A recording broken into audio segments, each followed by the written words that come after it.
Hi guys, it's Jordan from EP Campers. Just going to do your handover video on your Elddis Majestic. It's a 130 model, and we'll start on this front offside. In fact, I'll tell you what, we'll start under the bonnet. So under the bonnet here on the left hand side, we've got your washer fluid, power steering fluid and engine coolant. You've then got the brake fluid attached to the servo just down the back. Engine oil gets topped up through there, and your engine oil dipstick is your yellow capped one just down here at the front. Just step over. The chassis plate, the original one is this one just here, the one that's actually riveted on, and the one that you actually want to go off is this one here that says Explorer Group. So it's very slightly different, and it just gives you slightly different weights because of the way it's been made. The air filter sits inside this box here. Positive terminal for your engine battery is this one just here, and the earthing point is this one here. Now the reason the engine battery terminals are under the bonnet is so that it makes it a lot easier for jump starting. The engine battery itself sits under the floor in the cab under this little cover here, just in case you ever wondered. The bonnet release handle is this one just here, and your fuel filler point is just there. You will need your ignition key to get into that. You've then got your gas locker. Sorry about all the noise, just up by the road, so that's why. Right, so the gas locker is really nice and simple. All you've got to know really is anti-clockwise round to the left turns the bottles on, clockwise round to the right turns them off. The only other thing you need to know really is when you turn it on, if you just press and hold this little green button here for a few seconds, like it shows you up there, it basically just draws the gas through and purges it. This bit just here is just for our testing purposes, and just make sure that you turn it off before you start driving and that they're nice and secure with these straps.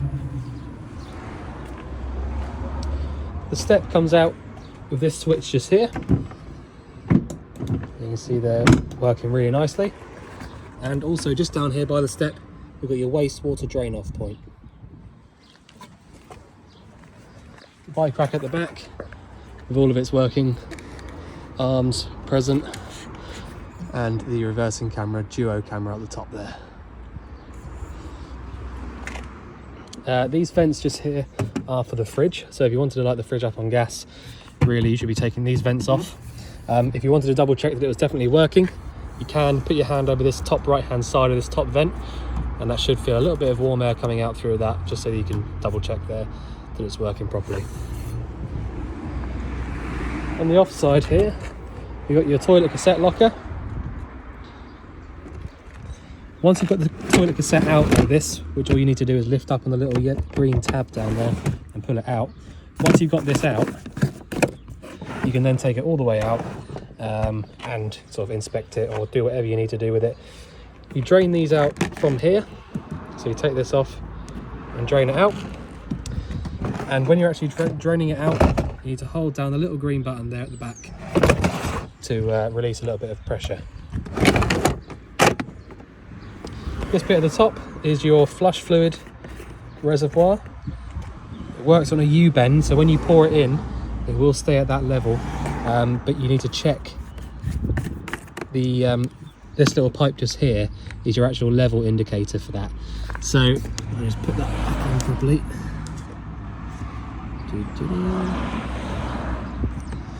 So when you're filling that up, like I said, it will stay at that level, but you need to check that to make sure that this is up at this sort of level here, between here and here, is perfect.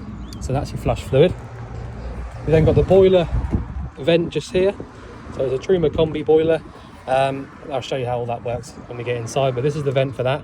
You need to take this little cover off of it before you start using it, otherwise it won't work.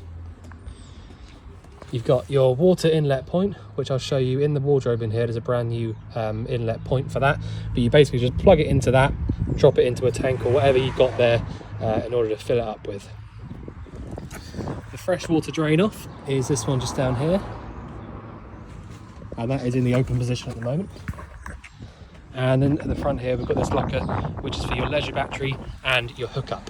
So the hookup point is just there, and you can see you've got a little gap in the cupboard there to allow you to leave the cable plugged in and shut the locker at the same time. And your leisure battery is, you don't have to do anything with this. You just quite literally just, if you need to replace it, nice and easy to get to, that's all. In the cab itself, all pretty straightforward stuff, to be fair, but like I said, we've got your reversing camera screen up there. It's a brand new one. You've got electric adjusting mirrors from this little dial here, cruise control, steering wheel functionality, and air conditioning are the extras on here. But yeah, it's all pretty straightforward on the cabs on these, to be completely honest, so I don't feel like I need to show you a huge amount on there. All right, so the back end of the van, which is really the more important part. If I just shut this door. So, various lights around the vehicle that you can turn on and off with their own switches. There will also be a few, such as this one here, which will power up the lights in the bathroom. So you have got an actual separate switch for that. But mainly, for the majority of the lights, they've got their own switches. So you do have to literally manually turn them on and off.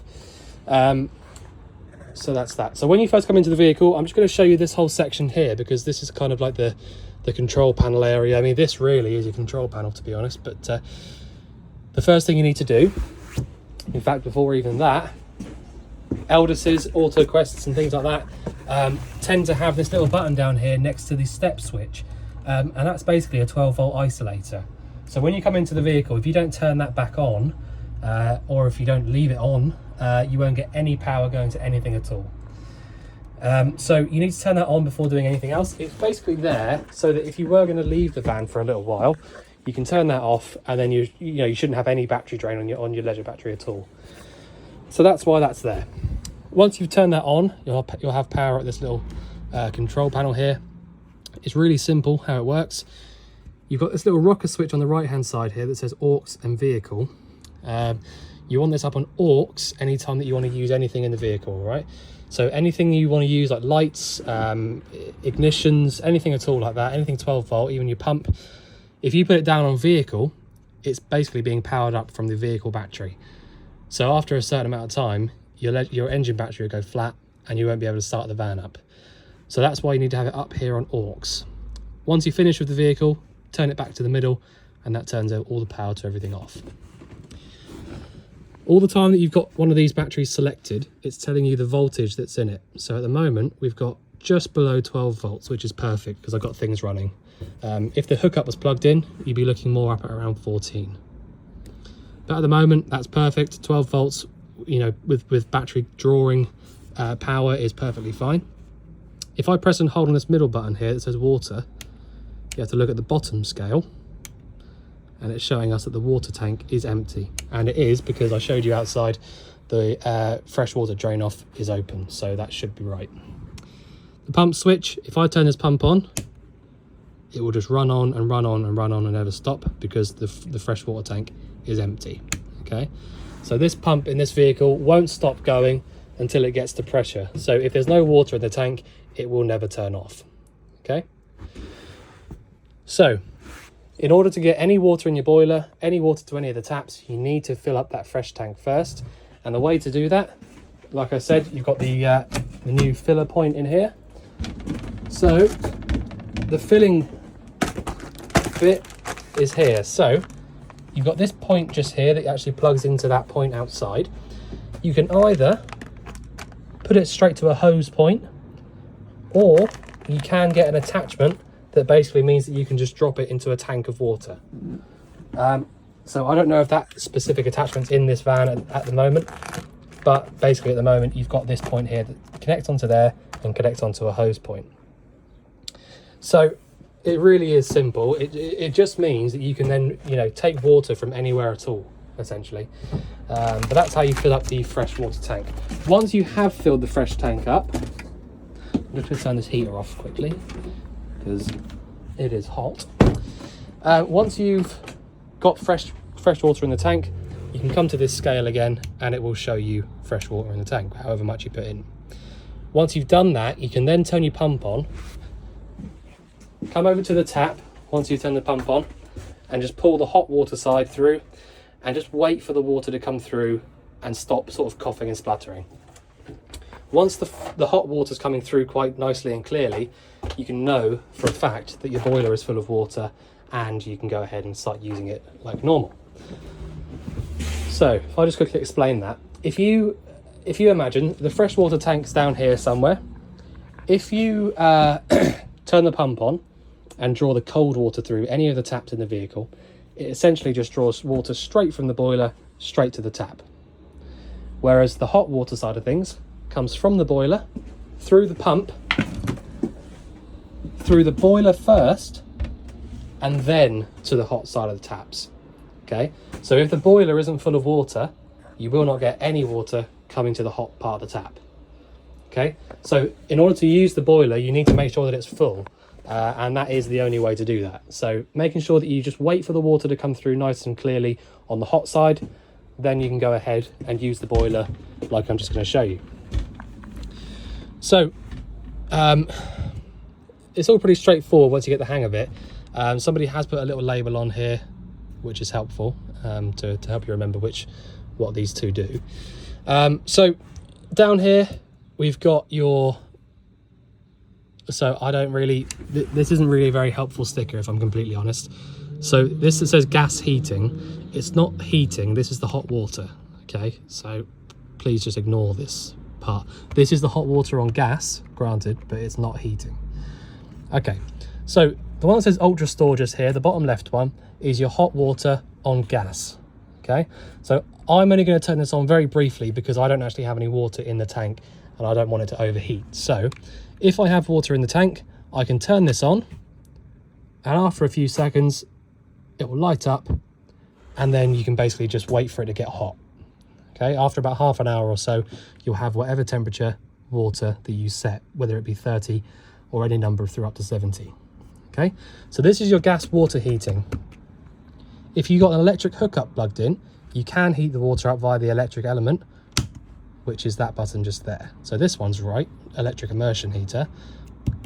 All right, so these two here are for your hot water. This one's gas, this one's electric. The next two up are both to do with your heating. So the actual heating, the heater that's down there. And these are both to do with the electric on heating, okay? So this switch just here, all this does is power up this switch here, okay? I've not got an electric hookup plugged in at the moment, so all that will happen is it will flash up green and turn itself straight off, okay? So that's what will happen if you don't have a hookup plugged in. The first time you go to try that, that's what will happen. So like I said, all that this switch does here is give power to this switch here, all right? So if you had an electric hookup plugged in and you wanted to heat the van up, you can choose 500, 1000 or 2000, and that is the amount of watts that system will be using at any time. So really, watts aren't much help to you in the world of caravanning or camping, motorhoming. So really, if you think of it as this, 500 is about 2.5 amps, 1000 is about 4.5 amps, and 2000 is about 8 amps. Okay, so if you imagine if you're plugged into a 10 amp pole at a campsite and you want to heat the van up via the electric, if you choose 2000 and you start drawing 8 amps, you've only got 2 amps to spare. The charger will be drawing about 0.5 of an amp, so that'll leave you 1.5. And then basically if you turn anything else on, you're going to go over the limit and trip the pole that you're plugged into. So in my opinion, leaving this heater on 500 or 1000 is plenty. It works perfectly well anyway. I think 2000 is completely excessive, and you're 9 times out of 10 you're going to be getting close to your limit that you're plugged into anyway. So I just wouldn't bother with 2000. So like for example, if you were on 2000 at 8.5 amps and then you turned on the immersion heater on mains as well, you would be over the 10 amp limit because this is about 3.5 amps. Okay, so it's just all things to think about. So that is what all of that stuff does there. The other way to heat the van up is your actual, so those two those two top ones that I showed you, the switch to turn it on and the 500,000 or 2,000, it basically just heats up a couple of elements that are in the back of this heater. Okay, so the heating all comes out from this one heater here, but your actual 240 volt functionality of it is via those switches up the top there. Straight away, I'll just mention to you that you've got this is the highest spec, apart from the fact that it's not got the electric ignition. This is the highest spec heater you can get, really. So you've got this one just here, which essentially is your fan. So there'll be a fan just in there. I don't know if you can see it, just there. And when you have this switched over to the left and turned up, you can probably hear it. It draws this hot air and basically just pumps it around to any of the little circular vents that are dotted around the vehicle. There'll be one in the bathroom. I know there'll be one just down here. There's probably another one somewhere, but I don't really know exactly where. But that's what that does. It takes this hot air, pumps it around the vehicle nice and evenly. So you can turn that fan off just by pulling it back to the middle. Although if I was you, in my opinion, I would leave this fan on for about 5 or 10 minutes or so after you've used the heater, just to help it cool down, basically. If you want to light this up on gas, which, to be fair, most people would just use this on gas most of the time, all you need to do is turn this dial around here to about 3 or 4. This button here is your piezo igniter, so this is what actually ignites the flame. So it's a bit noisy, but that's just how they all are. All we need to do, I might be able to do it with one hand, I don't know, push down on this one and push down on this one at the same time. You will have to do this a few times. But if you watch down here in the little peephole, there you go, first go. It's lit straight up. And all I'm doing at the moment, I'm holding it here, so this is on the pilot flame at the moment. And then when I lift this up, so I lift this up and turn it around to about 8 or 9. So if you watch what happens now, I've lifted it up, turn it all the way around, and you see there now the main flame's kicked in on the left. So now that gas heater is burning nice and clearly, because you can see the nice blue flame on the left hand side. And the more that you use this, the less you see the little bit, I mean, to be fair, that is the igniter that's just getting hot, but you can see little orange flickers in it. If you were actually here in person, you can see it a lot easier. But you can just see a little flicker of orange coming through. So essentially what that means is there's a little bit of dirt inside there because it's not being used for a little while. The more you use this, the less of that orange stuff you'll get. So that's how you use the heating system on the gas. And like I said, I've shown you how to use it on the electric already. Turning it off is just turning it all the way back down to 0 like I've just done, so you can see no flame in there anymore. And then turn your fan off. Like I said, I would personally leave it, if you've had this on for a little while, leave the fan going for 5 or 10 minutes, mainly due to the fact that when you turn these off, they stay hot for ages anyway, so you may as well just use up the last of that heat anyway. Just leave it pumping around for a little while.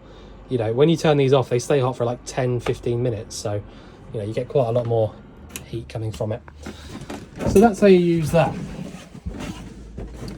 The fridge is probably the next appliance to run you through. It's a 3-way fridge, like most of them are now, and that basically means that it works on mains electric, 12 volt, and gas. So the only two ways to get the fridge cold by themselves is either the 240 volt electric, so the hookup, or the gas. Okay, so at the moment the only way I can use this fridge is the gas, because I haven't got a hookup plugged in, and I also don't have the engine running, which is the only way you can use this one. So if I go all the way down to the bottom, doing that doesn't do anything at all. It just selects the gas basically and allows the gas to come through when you ask it to. You've then got on the right, so these bits over here, these 3 parts here, are all just to do with the gas. Okay, so all you need to do, once you've selected gas, assuming you've got the gas switched on in the cupboard, obviously, it's a very similar idea to the space heater there, where you've got a piezo igniter, a little bit quieter than the space heater, but it's still piezo igniter. And then all you have to do is essentially what I did over there, push in on this one and press on that one a few times to get it to light up. The way to see that it's lit, if you watch this scale here as I do this, you will at some point see the orange bar going up towards the green. Now this can be a bit of a slow process. If I let that go now, you should see it just very, very slowly ticking its way over up to the green. Okay, so that's how you get the fridge to light up on gas, and that's how you can know that it's working. These things are just a guide, all right? They really are a bit temperamental. As you'll see, if I turn this little dial here, like just literally just move it a little bit, there you go. So it's gone right up into the green now. So that's why I didn't even really touch, I just touched it basically and it went up to the top. So they're a little bit temperamental, but basically when you get that up, going up towards the green, or moving at all really, that should tell you that the flame is lit. You can check by going out to the outside and touching it where I showed you, just to see if there's any warm air coming out. But now that that's up in the green, I can know that's lit for a fact. And you can just basically leave that for a few hours and it'll be cold. All right, so that's how you use it on the gas. Like I said, if you had a mains cable plugged into the vehicle, you would just go up to this one here and leave it for the same amount of time, and that will cool down by itself. Like I said, they're the only two ways to get the fridge cold by itself. So if you did pre-cool it already and you were just about ready to start driving off, you would just go down to this one here, which is your 12 volt, and that basically just draws a little bit of power from the 12 volt and keeps it cool. Okay, so if I just quickly explain something as well, how that works. So in all motorhomes, you've got something called a, well, decent branded motorhomes, you've got something called a split charge relay. So what a split charger does is it takes the power, so your alternator under the bonnet obviously just charges up your engine battery like any car or van does. You then got a split charger which splits that power from the alternator to the engine battery, splits it off to the leisure battery and to the fridge. So all the time that your engine's actually turning over and charging up that engine battery, you're also charging up your leisure battery and allowing yourself to keep the fridge cold by basically, so essentially the diesel engine keeps this fridge cold when you have it here on 12 volt. Okay, so there's just a little wire that runs straight through to here. So you need to pre-cool it before you leave, switch it over to 12 volt just for when you're driving, and then when you get to where you're going, switch it back to one of the other two. But I always like to explain that because some people think, well, no, you can use this on 12 volt all the time. So like if I chose this now, because I've got the 12 volt one in here, they think that actually the fridge is cooling down right now, but it's definitely not. The only way you'll get anything at all happening when you're here is if the engine is physically turning over. All right, so that's how that works.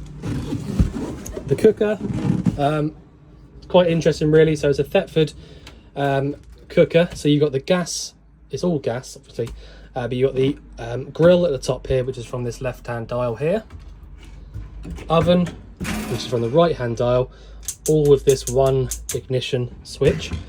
You've also got the 3 burners at the top, which, because I know they're not actually physically attached, but because it's still a Thetford unit, it all works from this one ignition switch. So your ignitions for up here is this one button as well. Okay, so that is that. I'll just close these up for a minute. The last bits, oh, I'll tell you what, whilst we're in here still. So I've got this little cupboard down here open so that you can see, I can show you a couple of bits to do with the boiler. So it's all really, really simple stuff. The boiler itself just does its own thing. You don't have to do anything with this. But the only thing you do need to keep in mind is you've got a little yellow tab down here, which is your boiler drain off. So that's a manual drain off. You can get automatic ones, which a lot of people do find to be a bit of a pain because they do just drop the water out when it thinks it's too cold. The only, downside to one like this, a manual one, is that if you forget to drain this boiler out and the water inside of here freezes, you're going to need a new boiler basically, because it will crack and things will be leaking all over the place. So that's what that is there. So essentially, if it's going to get really, really cold, you know, down towards -degrees, you know, that sort of, you know, really, really cold, and you're not going to be using the vehicle at all, you're going to be leaving it in storage or leaving it on your driveway, wherever, you need to drain this boiler out, and in fact drain out all the water in the whole van, to stop any of the pipes cracking or sort of expanding and splitting. So all you need to do that is lift this up, and any water that's in this pipe or in this boiler will now just be draining straight out onto the floor. All right, but for the moment, because I know this is empty, I'm going to leave it in the shut position, so that when you next fill the van up with water, when you pull the hot water through, like I was saying at the beginning, it will go through there and fill this boiler up. Otherwise, if I left that open and you tried to fill the boiler up by putting the hot water through, it would get to here and just drain straight out onto the floor before even getting to this. Okay, so that is how that works. Your awning winder is this thing here that I've just put on here. Your tilt and turn aerial is this bit in here, and your TV aerial booster is that just up there on the wall. Just try and be careful of this. I know that this is basically that there is just covering up the pipe for your heater. I know it is a shroud, obviously, to stop it from getting too hot, but when you have these on for hours on end, these do get hot as well. So just keep your eye on that. Try not to touch that. So the bathroom is probably the last bit to show you. So it's nice and simple. I don't even really feel like I need to show you anything, but you've essentially just got the sink in here. This tap turns all the way around like that so that you can close this all the way up, and the toilet. Flush fluid pumps around from this button just here, and then you drain it out like this. That's it. That really is as simple as it gets. The shower's obviously behind us as well, all working, not leaking or anything like that. But again, they're all just mixer taps. Lift up to the left for hot, to the right for cold. It's as simple as that. So I think I've pretty much covered everything I can. Let me just double check there's nothing. Right. Thought that was what we were missing. So down here, you've got what's called a power supply unit, or your PSU. So basically, this is the back of where your hookup lead and leisure battery is. So on the right hand side there, you've got all of your trip switches. So just like any household trip switch, if there's an issue with an appliance or something's not quite happy, it will trip in there. So just make sure that you keep your eye on those. If you don't, if you can't get any power to come out of something, just have a little look in there and make sure it's not anything to do with that. And you've also got your 12-volt fuses, which are all here. They've all got their own little number next to them telling you what size the fuse should be, and what they all correspond and do. So if you did get any specific issues, you can have a little look in there and just double check they're all okay. Obviously let us know if you get any problems, because everything's working at the moment, but there you go, you never know what's going to happen, and that's where that all is. So like I said, I think I've pretty much covered everything. If there's anything you think you'd like going through again, or anything you think I've missed out, just let us know. But otherwise, I look forward to seeing you soon to collect your van. Thanks very much.